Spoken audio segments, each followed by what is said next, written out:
2023 saw the belt changes in hands that we thought we'd never see, with people like Sean Strickland pulling up one of the biggest fucking upsets, Sean O'Malley pulling up one of the biggest upsets, Leon retaining his belt in the Usman trilogy. You know what I mean? Izzy getting his belt back, losing it. Pantoja winning. At this belt, the belt's changed hands so much. And 2024, I hope it's the same year. I'm going to break down my champions for the whole year and who I think will be holding the strap this time next year. So let's get straight into it. Flyweight, I think Brandon Moreno is going to get the belt back, and I'm going to explain why. I rewatched Brandon Moreno versus Pantoja, and I rewatched Royval versus Pantoja. Brandon Moreno is probably better than Pantoja. I truly believe it. And I think if they fight again, and if Pantoja gasses out the way he did and fought the way he did against Royval, he's fucked. I think he's fucked. I just think he was kind of like barely winning the rounds against Royval, and he wasn't doing any damage. And the Moreno fight, I say to this day, is one of the greatest scraps I've ever seen. Absolute war. But I just think Moreno's going to go for it, go for the kill. I just think Moreno's unreal. I think Moreno's class. Yes, Pantoja beat him twice. That last fight was razor thin, man. Razor thin. He did win. Pantoja did win. But maybe the weight cuts are getting to him. I don't really know. He just looked off in the Royval fight. Maybe he just had an off night. But once Moreno wins against fuck, I can't even remember the fucking name. Amir Albazi, that's it. Sorry, it just completely slipped my name. Once he wins, and I think he will, they love giving Moreno a title shot. They love giving him a title shot. Whether he'll fight, maybe he might rematch, Kai Kara France. Highly doubt it. Maybe he might fight Maynard Cape. You know what I mean? Mohammed Makayev's creeping the ranks. He's fighting Alex Perez soon. So, yeah, I'm going Brandon Moreno for my flyweight prediction, and I'm confident in that. Bantamweight, probably my most confident prediction out of all of them. I'm going with the Sandman, Corey Sandhagen. I've been saying it for years. This dude is a champion. It's only a matter of time. He had one go at an interim belt on short notice halfway across the world. He didn't nearly win, but he put up a good fight. I think he's gotten so much better since those fights. Yes, he lost to Sterling. Yes, he lost to TJ. Yes, he lost to Jan. But if you break down those losses, Jan was short notice across the world. TJ, he won that fight. And Sterling, it's just, that's just happened. That's just happened. Would he beat Aljamain Sterling now? 100%. Is he the best bantamweight in the world? Absolutely. I think he'd knock Merab out. I hear people say Merab's the best in the world. I think Merab's overrated, man. I really, really think he's overrated. I think once you have a danger, that's like, if you look at the people he beat. So he beat Aldo. Aldo doesn't really have like a knee up the middle of a danger, or he's got a good low kick and he can box. His power didn't really transition at bantamweight compared to featherweight, but he still had good power. Jan, coming off of let's say how it is. Coming off 2 losses, or one even, the Sterling one. He beat O'Malley as well. He just didn't get going.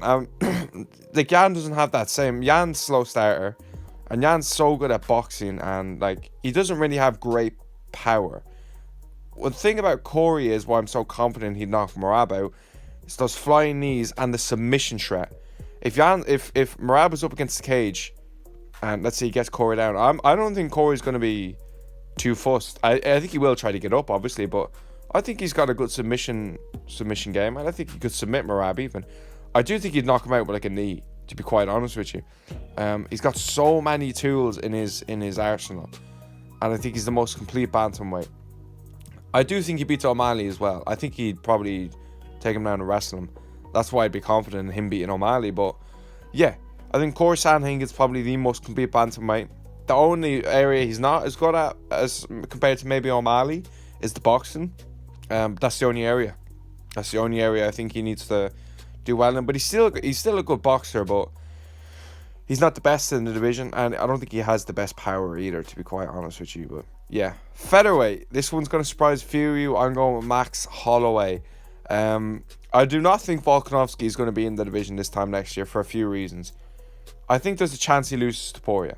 I'm still indecisive. It's still close. I'm leaning towards Topuria. I rewatched the Emma fight. He's so fucking good. His combinations are unbelievable. Volk does mix it up better, but It's close. But I think win or lose, like, is a good chance he's going to leave the division and chase that lightweight belt. If he loses, he'll probably get an immediate rematch. But Topuria has also said, I want Max Holloway in Spain after this fight. And I wouldn't be completely surprised if the UFC were like, fuck off. I do think he will get the rematch Volk. And he 100% deserves it if he loses. And if he wins, he's completely wiped out the division. Like, who's he really going to fight next? Who? Arnold Allen or Movsar Evloev, the winner of that fight? Sure, like, that's not really... No one really wants to see that. You know what I mean? Both those guys need a win. Need another win after that. They need to beat, like, a Yair Ortega winner. That's what I think. So, like, once he fights Topuria, there's literally nothing left in the division. We said this the past year, but now there's literally nothing left. You know, we had the Yair and stuff like that, but yeah. If he gets through Topuria, if he doesn't get through Topuria, I don't think he'll be there. And I think Max probably, if let's say there is a vacant belt, you have to put Holloway in there. He's coming off 2 good wins, coming off a filthy KO of the Zombie. He beat Arnold Allen, who was ranked, I think, 4th, unbeaten in the UFC, 12-fight win streak, 10-fight win streak, in and around there. Yeah, so I think you probably put him in there. You know, I don't think they should do the Yair versus Ortega winner. I think if Max kind of sits out for a bit, and I think he will, I don't think he's going to be fighting. I won't say before summer. And then you let Arnold Allen versus Movsar Evloev winner. Let them fight the winner of Ortega versus Yair, and then you can think about the winner of that fight in Max for a vacant belt. It is going to be shit because everyone's going to be like, these are all just, you know, it's not the real champ of that Volk. But that's just the situation you're in when you lose 3 times to him. You know what I mean? And when he beats everyone else. It would be good to see Topuria get the job done, because it kind of adds a little bit of life into the division. Because then it's kind of looked up, if Ilya beats Volk, beats him and then beats him again in a rematch, Max comes in and beats Ilya, it's a lot better than if Max just beats Yair for the vacant belt, if Yair beats Ortega, or vice versa. You know what I mean? I think it looks a lot better. So yeah, I'm going with Max Holloway. Lightweight, think we're all in agreement. Islam Makhachev is looking unstoppable in the division, and I don't think he will be stopped. Few reasons. A, because I don't think he'll probably fight like once or twice a year. B, it's kind of like, I feel like I know who he's going to fight. It's going to be Gaethje, Oliveira, or Arman. And he's beat Charles, he's beat Arman, and I think he beats Gaethje. They're the kind of real 3 people that are in the mix at the moment. And Arman and Charles are apparently fighting at 300. Don't know how true it is, I just saw it. Gaethje saying he wants to sit out and wait, which I don't agree with. I think he needs to fight. I think I would do him and Armand, and then maybe Charles versus Islam, something like that. You know, you could spin it around. You could do other matchups with that as well. That's just the one I thought of there. You know, I just think Makhachev's so good everywhere. It's scary, and it's going to take someone special to beat him. And I just don't see anyone able to beat him. There isn't an area he's lacking in. So you know, it's we've seen him against Charles, who looked, or even on paper, seemed to be the hardest task for him. You know, his toughest test. Charles is so complete everywhere as well, you know, and he just worked him, absolutely cooked him to the bone, made it look easy. So yeah, I think Islam Makhachev is a safe pick. And yeah, welterweight, I'm going with Leon. I kind of feel like Leon's on this kind of run where he just looks so good everywhere, and I really don't see anyone being able to beat him. Shavkat's there, Bilal is there, but Bilal's not going to really do much, is he?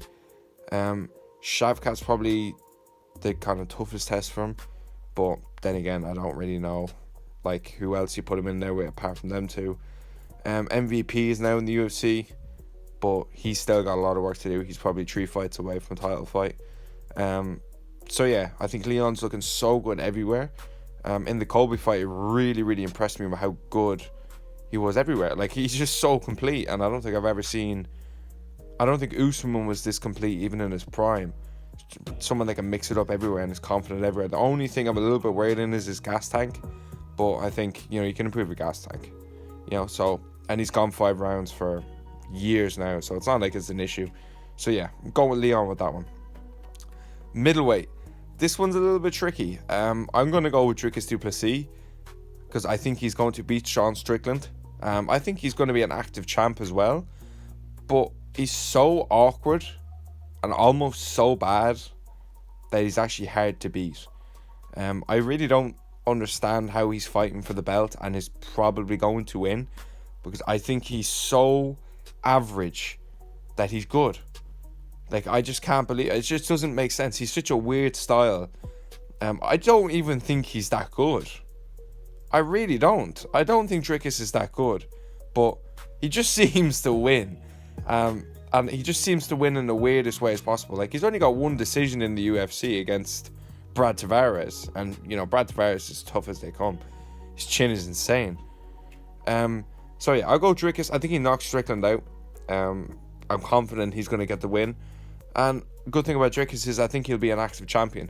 Don't think he's going to be on the sidelines. I don't think he's going to be sticking around. You could even see a Whittaker rematch. You know, I think that Izzy fight is huge. And Hamza is gonna make his way up the ranks pretty quick. Probably 1 win away. Him and Izzy next, maybe. That's a good one. So yeah, I'll go Dricus du Plessis on that one.